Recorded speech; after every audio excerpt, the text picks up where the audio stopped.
And the last tradition which I would like to quote on the same authority, on the authority of great Imam, and this tradition which I am quoting now has been reported by Imam Muhammad bin Munkadir, and this is a great Imam who is a Tabi'i.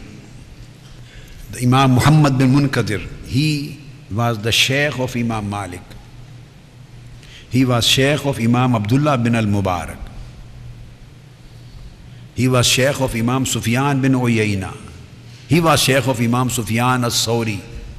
He was a great Tabi'i, and he himself reported from Imam Abdullah, Hazrat Abdullah ibn Umar radiyallahu ta'ala, Hazrat Abu Qatada Ansari, Hazrat Abu Huraira, Abdullah ibn Abbas, Anas ibn Malik radiyallahu ta'ala, and many other great Tabi'in other than these Sahaba. He was a great Tabi'i himself. Now this last tradition which I am quoting, this is from the book of Allama ibn al-Jawzi. Allama ibn al-Jawzi, again a great muhaddis, and he is Shaykh of Imam ibn Qudama also. Imam ibn Qudama is grand Shaykh of Allama ibn Taymiyyah and student of Sayyidina Ghawsul Azam. And when Sayyidina Ghawsul Azam radiyallahu ta'ala passed away, then Imam ibn Qudama says that my cousin Abdul Ghani, Imam Abdul Ghani al-Maqdisi and Imam ibn Qudama Maqdisi, they both went and studied under Allama ibn al-Jawzi. This Allama ibn al-Jawzi, the great muhaddis of science of hadith, the great authority on the science of hadith, he writes in his book on Asma'ur Rijal, Sifatul Safwa, Ibn al-Jawzi. And he was in the time of Sayyidina Ghawsul Azam radiyallahu ta'ala anhu, and he also had been sitting and benefiting from the knowledge of Sayyidina Ghawsul Azam Shaykh Abdul Qadir al-Jilani, Ibn al-Jawzi. Ibn al-Jawzi quotes a great muhaddis and authority on the science of hadith, on authority of Hazrat Muhammad bin al-Munkadir radiyallahu ta'ala anhu, at-Tabi'i himself. He says that I was sitting in Masjid al-Nabawi, and again for the last couple of years there was no rain in Medina Tayyibah. The people were upset and they were asking for rain, invoking the supplication to Almighty Allah and praying the Salatul Istisqa for rains. But there was no result. He said, I was sitting in Riyadul Jannah. All of a sudden it was night time after Isha prayer. I saw a black slave, a young slave. He came, stood next to the pillar of Riyadul Jannah. He prayed 2 rak'ah of nafl and raised his hands and invoked his supplication, saying, Almighty Allah, your people are upset. Please listen to them and bless them with rain, and bless them with rain, and bless them with rain. Imam Muhammad bin al-Munkadir radiyallahu ta'ala anhu says that he was just standing asking for rain. During his supplication, the clouds came on the sky and it started raining before finishing his invocation. I was so impressed, and then I kept on sitting there to watch. When he finishes his prayer and his ibadah, then I will see him.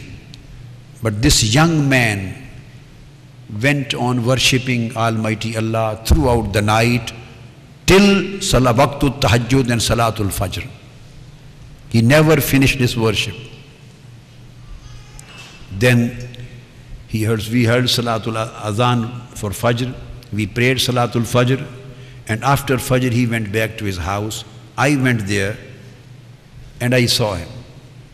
I came back, I thought next night When I see him, then I will try to have a sitting with him. Next night again he came, and I kept on waiting for him, and he went on worshipping and reading the Nawafil whole night till Fajr. Again I couldn't see him. When he went back, I went there, entered in the house, and I saw he was the person who used to make the khuf mauza, the leather socks. He used to make leather socks and sell in the market of Medina. He was a worker, he was a laborer. I sat with him, and he said, when he saw me, he said, Ya Aba Abdullah, marhaba. He welcomed me. He asked me, do you want any socks, leather socks? Do you want me to serve you? Do you want any kind of work or service from me? I said, no, I don't want the leather sock. I am not in need of any service. Then he said, then why you have come here? I said, I told him, I saw you praying and invoking Almighty Allah for the rain, and I saw the effect of your prayer. I have just come here to get barakah from you. Just to get barakah from you. Imam Muhammad bin Munkadir says that he said, we will see later. He said, we will see later. I came back.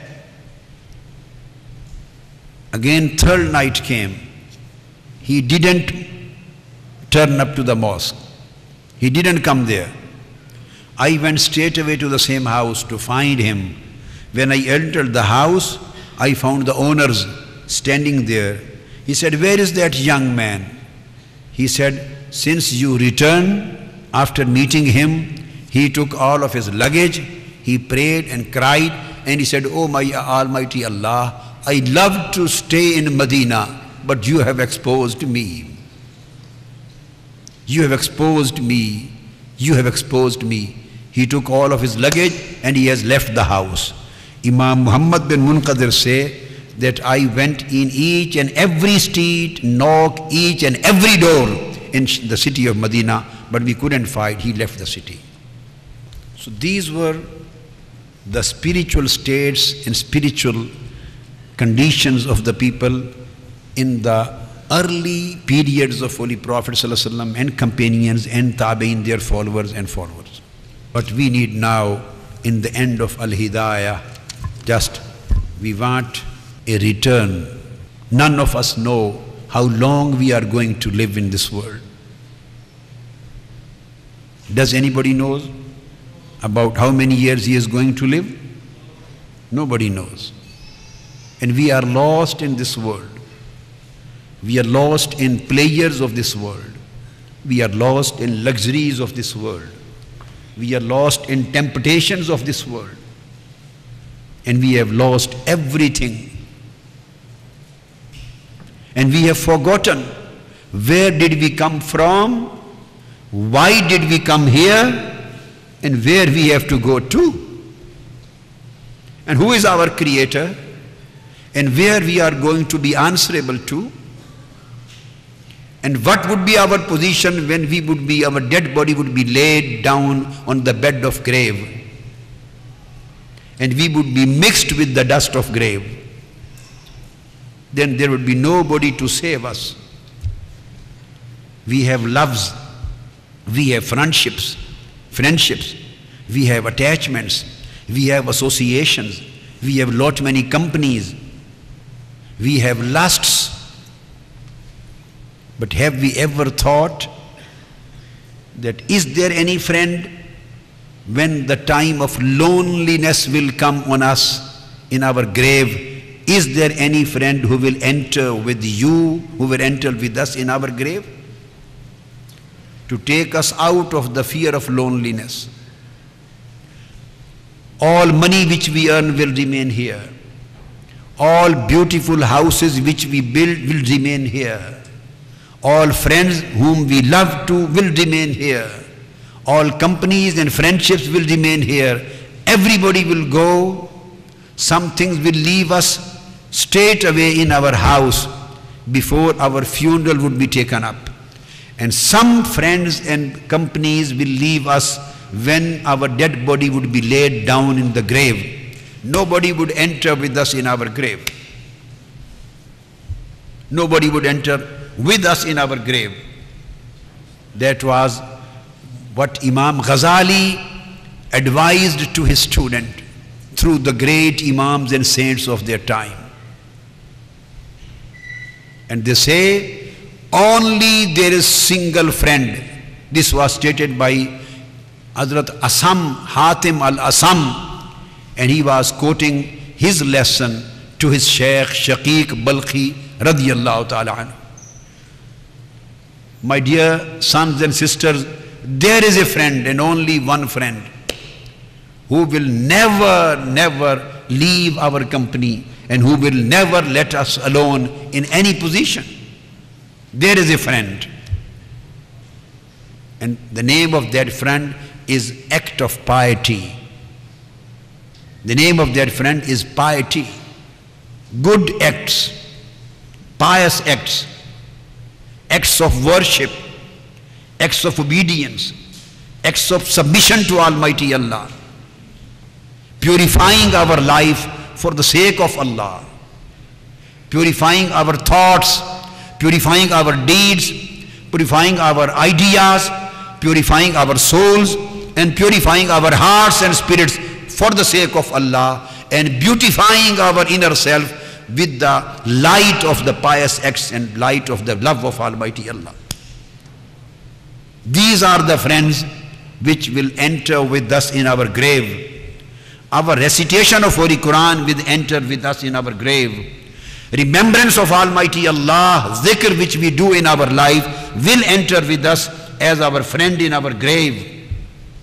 The acts of generosity and acts of charity and acts of worship and acts of nafl and acts of obedience and acts of wariness and taqwa and zuhud and muhabbat and yaqeen and tawakkul and as-siqa, all these spiritual acts will become our friends, everlasting friends.